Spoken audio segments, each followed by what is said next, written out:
Welcome to the Best Practices of Online Pedagogy video course tour. What is the BPOP course? BPOP is a moderated, facilitated, fully online course that faculty complete during 6 sequential weeks.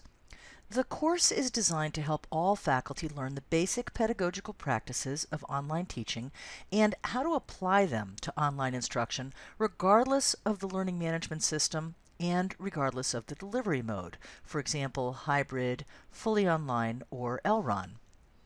BPOP is not a technical training course. Alternative resources are available for learning how to technically use the Blackboard LMS. One of the aspects of the course that most participants find extremely helpful is that it establishes a community of learners, so faculty with more online teaching experience can share knowledge with those who may be new to online course delivery. The expected average time commitment with this course is approximately 3 to 5 hours per week, but of course this varies by individual. Some people are very good at skimming information, while others tend to spend more time on the readings. Now, let's talk about the iTeach certificate requirements, BPOP and technical badges. The iTeach certificate has 2 required components. The BPOP course is one. The other component is earning several technical badges, which require the demonstration of specific competencies in using the Blackboard Learning Management System, such as course design, using the assignments tool, creating and managing tests, communication methods and tools, and understanding how to set up and use the Grade Center in Blackboard. Preparing for the technical badge demonstrations. The badge demonstrations are usually done live, in person or online, and generally with your local EdTech director. The task list showing exactly what must be demonstrated for each badge is at the top of the course content area in the Course Design and Delivery Competency Self-Paced course. Check with your local EdTech director if you do not see this course in your course list in Blackboard. Use this task list as a guide to help prepare for the badge demos. Now let's talk about what happens after you have successfully completed the BPOP course. There is not a separate certificate sent to participants for BPOP course completion. Instead, your record of successfully passing the course is going to be entered into your record in Banner. To check your record, log into MyComNet after the semester grades have been rolled for the campus where you took the course. Sometimes it's available earlier. Access Banner Self-Service, then select Student Records and click Request Transcripts.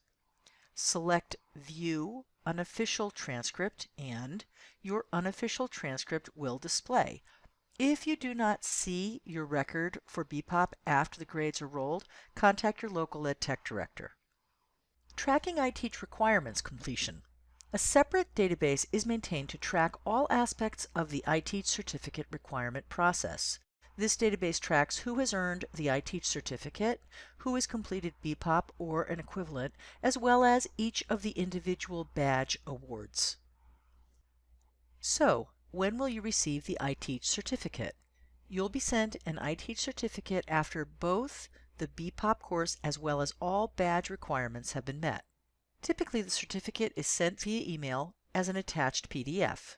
For more information about the iTeach certificate and the competencies course, visit ct.edu/iTeach. Participants often want to know how long they'll have access to the BPOP course shell. Participants will have access to the course shell for approximately 11 weeks into the next semester. If there are any materials you want to retain for future reference, be sure to download or save them for future use. We also recommend that participants make a file with links and course notes for their own future reference. Now let's talk about navigating and course interactions that take place using announcements, the syllabus, course content, discussions, messages or email, and My Grades. Here you can see I've opened Blackboard and I'm looking at my course list. When I enter the course, I will always see announcements first because they are set as the entry point. New announcements are regularly posted, always displayed at the top of the page, but you can see previous announcements by scrolling down. The announcements include important information and reminders from your facilitators. Ideally, try to check the course daily for at least a few minutes to be sure you see any new announcements, messages, or posts from the facilitators. The syllabus contains detailed information about the expectations of the course, grading policies, and all deadlines and due dates. The very first thing that you should do in the course is to carefully review the entire syllabus document. It contains important details that, if overlooked, can have a negative impact on your course outcome. The BPOP course official start date is always on a Saturday, but registered participants are given access to the course a few days earlier to provide plenty of time to review the syllabus and the Getting Started unit. All course deadlines can be found in the Schedule of Graded Activities section of the syllabus. Note that the first deadline, which is your Unit 1 discussion response, is due the first Wednesday after the course opens. When you click on the Course Content button in the menu, you'll find all of the unit content folders for each of the 6 units in the course. You won't see them all right away though. A new unit is released each Saturday, and that new unit always appears at the top. If you open a unit folder, you'll see all of the content organized inside various unit subfolders.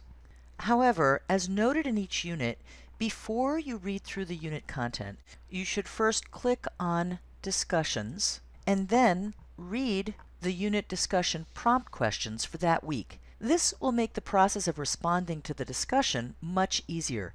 This read the questions first strategy is something that faculty often recommend to their students.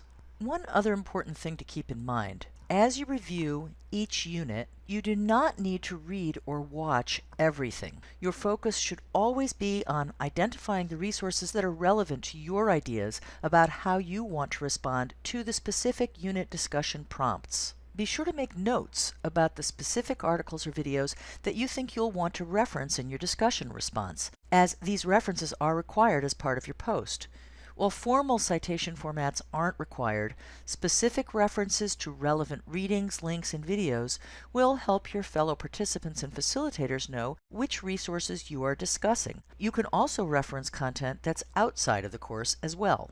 Discussions are the heart and soul of the BPOP course, so be sure to check them frequently. Use the General Course Questions forum for all course-related inquiries, as long as they're not personal in nature, for example, a question about your grades. Depending upon the preferences of the facilitators, you'll use either messages or email for direct communication with facilitators or other participants.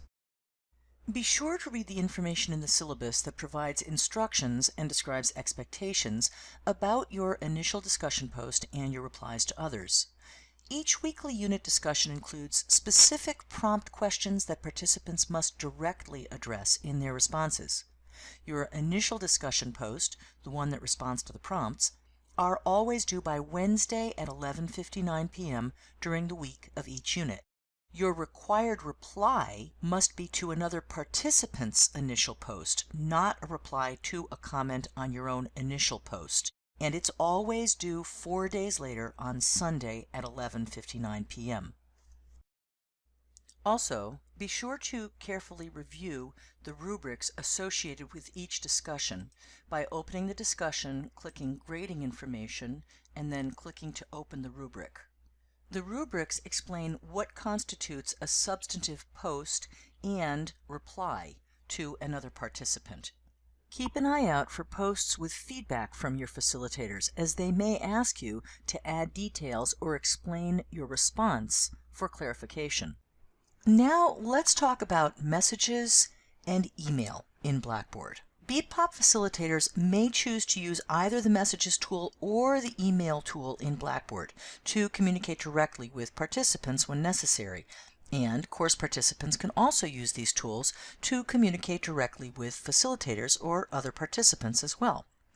If the Messages tool appears in the course menu in your section of BPOP, be sure to enter Blackboard and open the course and check Messages frequently, because there is no indicator outside of Blackboard to let you know that you have received new messages. If the Email button is on your course menu, then this means that communications that are going to be sent to you or that you send to others will be directed to college email inboxes. Note that email from within Blackboard can't be forwarded to external personal email addresses. If you have any inquiries for the facilitators about personal issues such as grades or illness or something along those lines, that must be communicated using one of these tools and not on a discussion forum. Grading will be completed by your facilitators by the Sunday following the due date. Although submissions are often graded earlier, My Grades will also include important feedback from facilitators in addition to your grades, so be sure to look for that. To check instructor feedback, you can look in My Grades, and sometimes you'll see a little comment bubble to the left of the score, so be sure to click that. It indicates that you have some instructor feedback.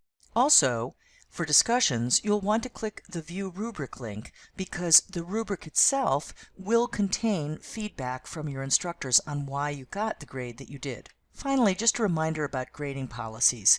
Be sure to carefully review them in the syllabus, and if you have any questions or need clarification, just post a question in the General Questions discussion forum. Remember, to successfully pass the course, you must earn 900 out of 1,000 possible points, so keep an eye on My Grades to see how many points you've earned to make sure you're on track to pass. If you don't pass the course, you'll need to re-enroll in another section at a later date. Check with your local ed tech director for information about re-enrollment. Last, but certainly not least, don't forget to use the help and tech support and academic resources that are available to you by clicking the buttons at the bottom of the course menu.